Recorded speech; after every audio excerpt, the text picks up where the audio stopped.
How do you design, or how do you choose kind of where you are? How do you make that call of like, I'm going to go really, really wide, or I'm going to go very, very narrow? Like, what is your thought process there? And I think that depends on how much do you have in terms of collateral or ideas. Like if you have a strong hypothesis, right?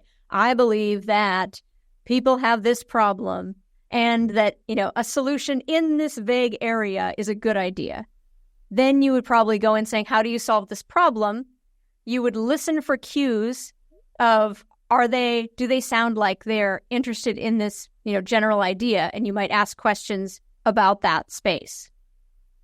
But if you got nothing, maybe all you have is a frustration. You're like, I'm a parent and I haven't slept for 6 months, and my gosh, there's got to be something that I can create and sell in this area.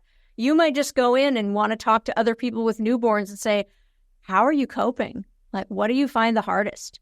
And, you might have no idea about where a product goes to. And it may only be after you've done 20 of those interviews and you're like, wow, a lot about this time is hard, but these are some specific themes that I'm hearing.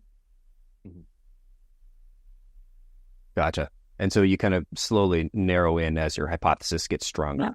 Yeah. How do you measure the strength of that hypothesis? Is it just kind of a gut feel? Are you tracking, like the number of interviews? Is there any kind of quantifying it?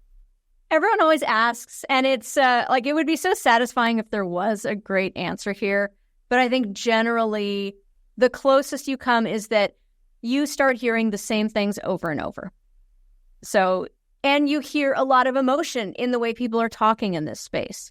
So when people start talking about this problem or this solution area, you hear them, they're getting excited, like, oh, yeah, that would be great.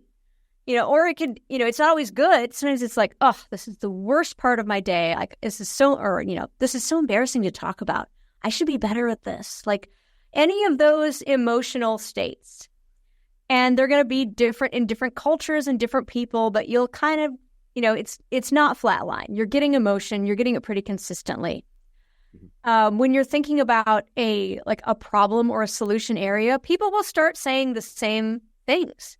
Like, oh, if only I could do this. Oh, it would be great if this thing existed. And you're like, okay, that's interesting. That's good to know. Or it may not be a solution. It may be like, I would be willing to do this. I would be willing to change my behavior in this way. I have changed my behavior in this way in the past. Those are good signals.